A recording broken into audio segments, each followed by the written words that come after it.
Hello everybody, Christian from Treasure Town here, and today we're going to be unboxing a world coin submission that I sent to NGC.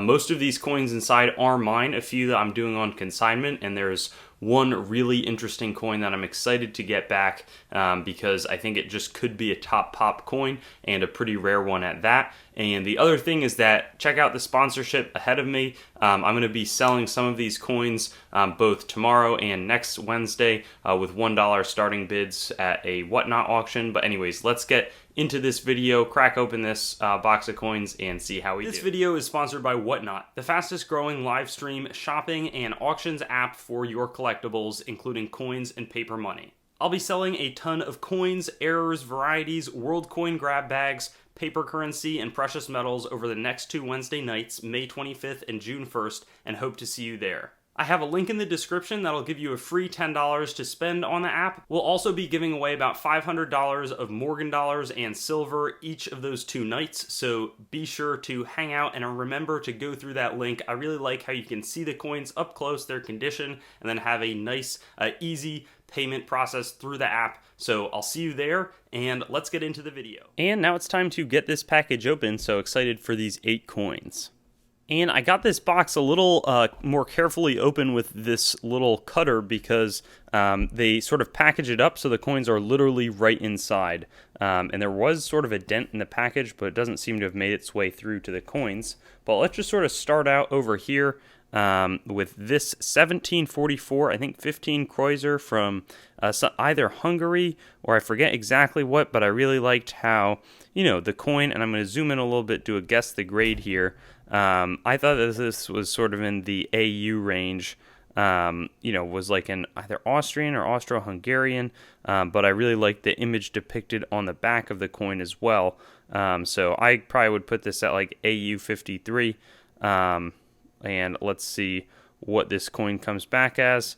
And it's going to be AU details cleaned. Okay, so that's a miss to start, but I guess I'll auction this off soon, if not tomorrow at a later date. And I'll also have sales on Whatnot. You can sign up with that link further into the future. But this one, I think it's like Madonna on the back. I just felt like it was a nice looking coin. Bummer that it is the cleaned, and we'll try to hopefully not have that happen too many more times. Tonight, it's not like you get the surprise or the dead giveaway when it shows on the back of the PCGS label that's genuine, not, gradable. But 1686, I think it's another 15 Kreuzer coin, or maybe it's a 6 Kreuzer, but I think 15, that XV right there. And I thought that this was like maybe an XF45 or AU50, but I think XF45 is what I thought it was because there's still some luster on it.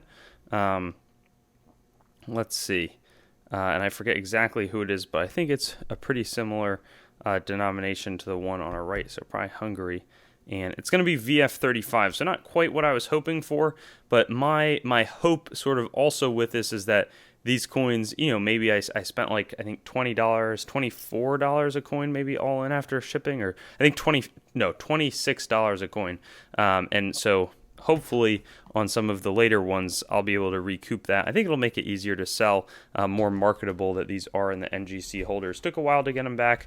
This one was one I was excited about too. I thought it was mint state. I think it's from like the 1600s, sort of India, princely states, that sort of, a local state. I just really loved how the lettering looked on it. Super deep fields, nice luster. I thought it was like a mint state. I think some people from Steven Album said they could take it on consignment, but probably send it in, probably come back in like the mint state 63 range. So I don't really know how to grade this older stuff, but it's got nice relief. And it's going to be mint state 61, so I don't think quite the range that I was hoping to get this coin back in, but I mean, it's still, I think AH1055, that's got to be like, I don't know, a long time ago. Shah Jahan rupee, I think that's like 1630, 1640, so a mint state coin from the 1600s. And I think there's going to be some base value there for sure, maybe, $120, $110, the Lahore mint, and, not horrible. I think, probably going to make 30, 40 bucks if I can sell it for 100. I bought it from a dealer in a bulk lot.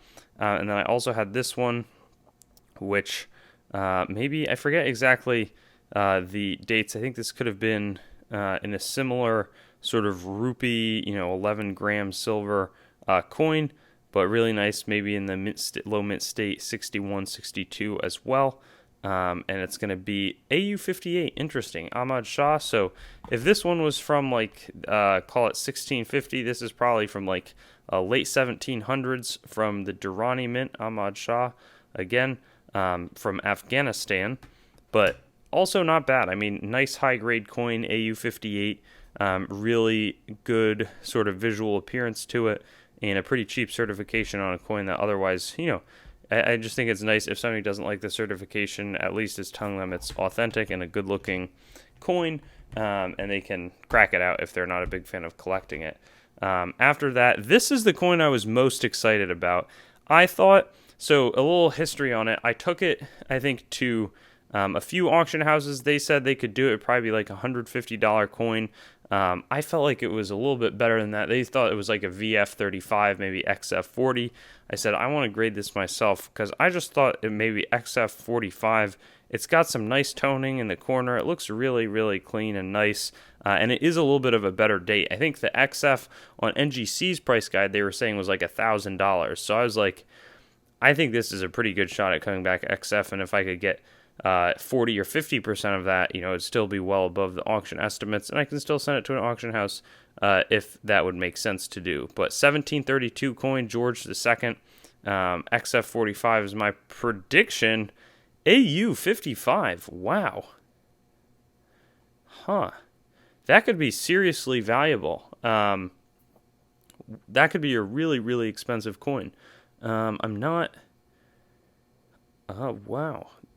That is sweet. Now, I am doing this on consignment, but, it's going to be great to get a great result. If the XF thing at 1,000, maybe AU's like 1,500, this could be, a top pop quite potentially. I think it might even be, just because I looked at the pop report probably like a few weeks ago. I don't think that there was much in this range. So I don't think that this is like a super collectible coin, but anything from Great Britain, there's a lot of British collectors.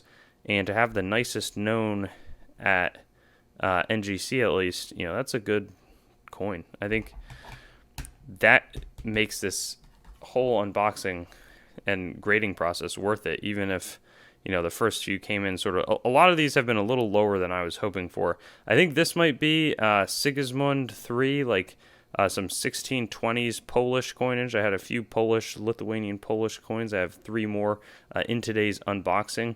And I wish I knew the history a little bit better, but, 1627, I figured it presented itself well. And I was calling some high grades before and they weren't coming back. I still felt like this was like AU, low AU range, call it AU50, AU53. And it's going to be AU55, 6 Groszy, or Groschen. And I think that's also a successful submission. I mean, I think just having the confidence, this is an AU coin from Poland from the 1600s, that's a real piece of history right there and really fun to have with us. And hopefully that's going to carry over. I thought that this one, I didn't know if this was mint state. I don't think it is, but it could be like weak strikes. I was like, I better submit this one too. I think it's also from the same Sigismund III. I think the 3 Groschen coin. I saw a few of these online selling them like the 100. There's the III, that's 3, like $120 range. So I figured, if it comes back mint state where business is booming, it's going to be AU55 as well. I think that's a good result. I mean, I don't think that's great. I'm fascinated. I would not have thought that this coin was going to come back AU, the plumes and roses. It's got gorgeous toning. Maybe they're saying it's just like a different type of striker on these coins. It looks a little bit different, but what a great result. 1732. Potentially quite a rare coin. And then lastly, I thought this was really pretty. 1594, 3 Groszy. Maybe a different ruler at this. No, that looks like Sigismund III. He was hanging in there for a long time. I'm going to call this AU55 as well, but it has just really nice eye appeal to it. And I really like the coin for that reason. AU53. Okay, so that's going to wrap up this search. This was, I think, a smashing success just because, this was a bad result. But I think even then, it's not the worst thing. I mean, it still is a nice looking coin. AU details. We've got these two, the two rupees, one from Afghanistan, one from India. Sort of good looking coins. A lot of eye appeal on those too, I think. And even if they're not super expensive, sometimes I just feel more confident selling graded coins as well. Some nice AU material from the 1600s. Gonna be, maybe fun for a collector, maybe a Polish collector who now lives in the States. It's sort of also marketable, or like people are interested in it. Maybe if they have some of that ancestry. 1594 Poland 3 Grozy from Lithuania. Again, it's nice. Even this one looks good, though it's VF. It's got a little more wear. And then our king. Let me know what you would pay for this coin, or what you think a reasonable sale comp for it would be, because maybe it's really a high number, and I think it's just so pretty with that little bit of rainbow toning. This was sitting in somebody's collection for like 30, 35 years, just in an album in a basement, and they didn't think it was worth anything. Coin shops didn't think it was worth much. Was able to get this consignment for the person, and it's been a long time that I've been working through it, but I think it's done a really good. I've done a really good job for them. So hoping that I can sell this for a bunch, take a small commission on it, and really do well, much better than coin shops or other avenues of selling would go. Thanks for watching the video. Be sure to like, comment your thoughts, and subscribe to Treasure Town, and get in touch with me on Instagram, Facebook, and Twitter. Also, check out my website, treasuretowncoins.com, for news and updates related to the channel and collectibles in general. Lastly, there's a link tree in the description with links to all of my other sites, as well as some affiliate links that can support the channel. But with that being said, have a great day, and I'll hope to see you on some of my videos in the future.